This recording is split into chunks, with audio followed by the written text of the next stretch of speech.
Hey guys, insight number 3.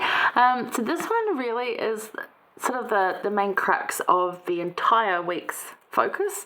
The first 2 are really good and to celebrate that, and the next 2 are really awesome as well. But this one is really challenging. Well, the others really challenge your expectations of what you can do with Christ.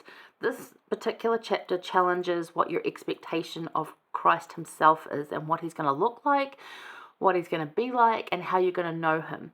So it really does do that because, people have, as I said earlier, have huge imaginations and can really see someone and it might not be that way. So I love that Isaiah wrote these words, and these aren't the only time these are written. These are also repeated in the New Testament by John, I believe, but maybe Matthew as well. Yeah, so in those Gospels you will see the same wording, and I think Paul even said something similar.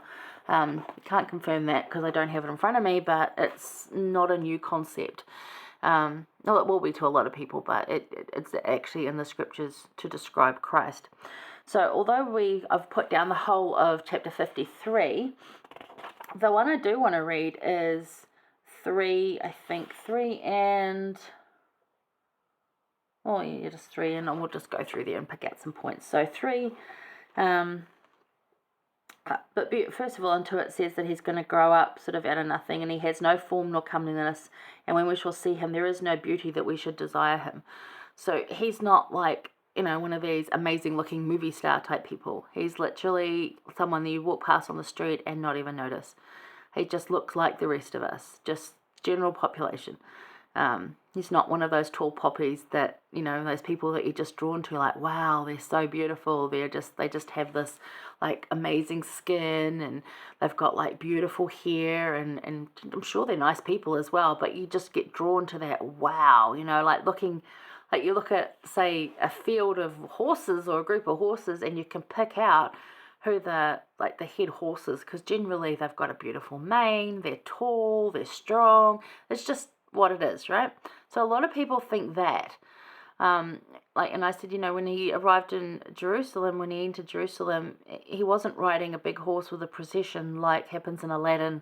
When Aladdin comes in and he's riding an elephant and everyone's dancing and singing around him and, oh my, here's the prince. That's what people were expecting to happen. But of course we know it didn't. He actually rode it on a donkey on Palm Sunday.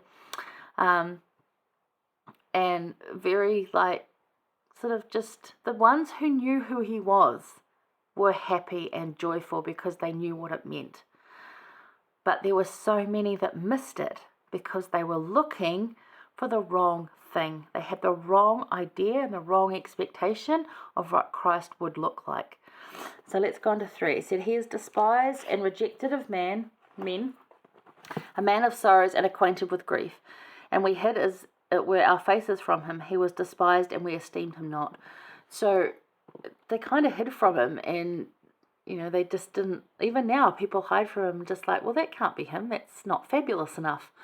It's yes, but if you know him, you know the fabulousness is not in the way he looks, it's in who he is. And that's what it goes on to say, surely he's borne our grief, carried our sorrows.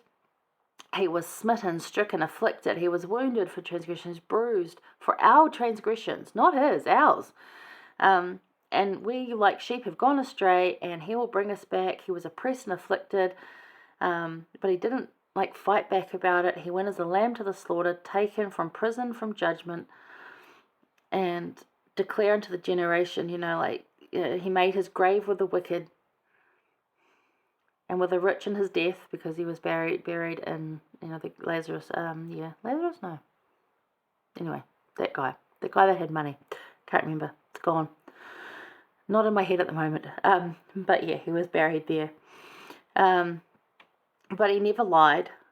And it just, goes on to just talk about him in this way of just what were you thinking? What are you thinking he's going to be? So my question is, what is your image of Christ and his ways? What do they look like to you?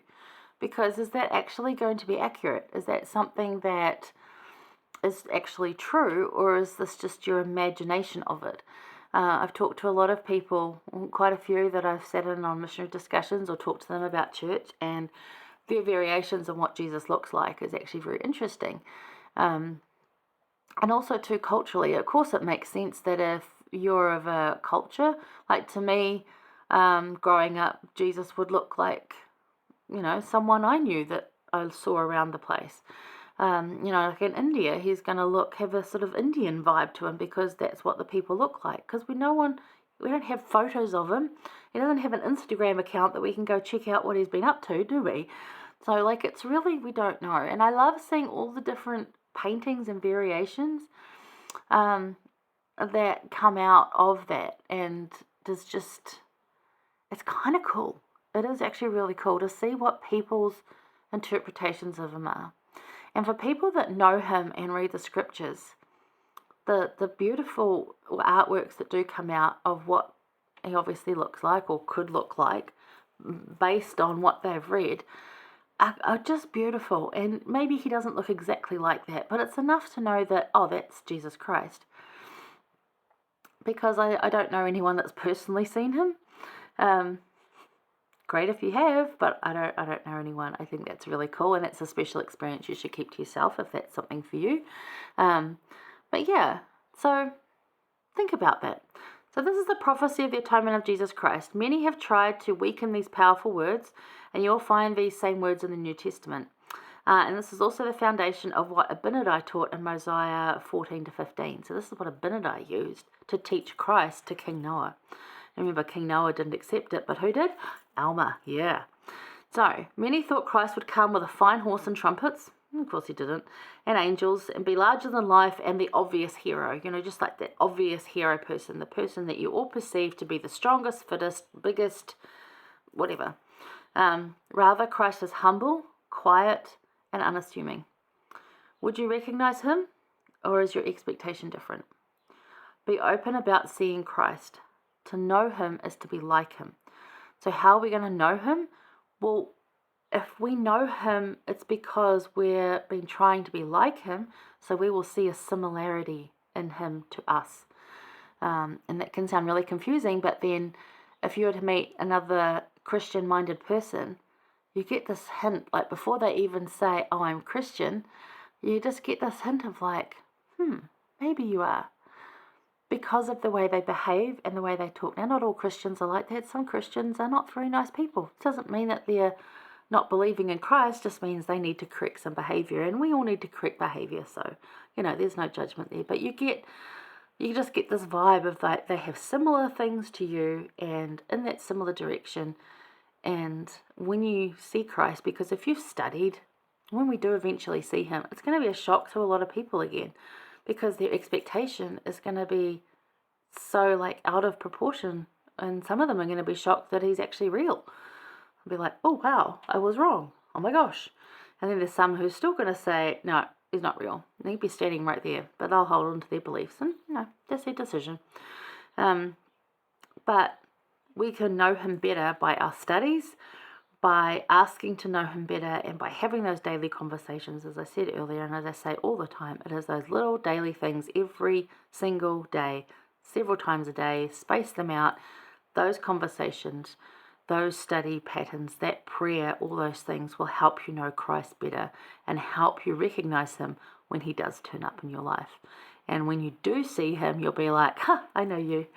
It's pretty cool. All right. Howard W. Hunter, our past prophet, he said, we must know Christ better than we know him. We must remember him more often than we remember him. And we must serve him more valiantly than we serve him. So there's 3 things there we can all do better. Know him better, remember him more often, and serve him more often. And that will help you know Christ a whole lot better. Promise you that. All right, hang around for the 4th one. I'll see you there.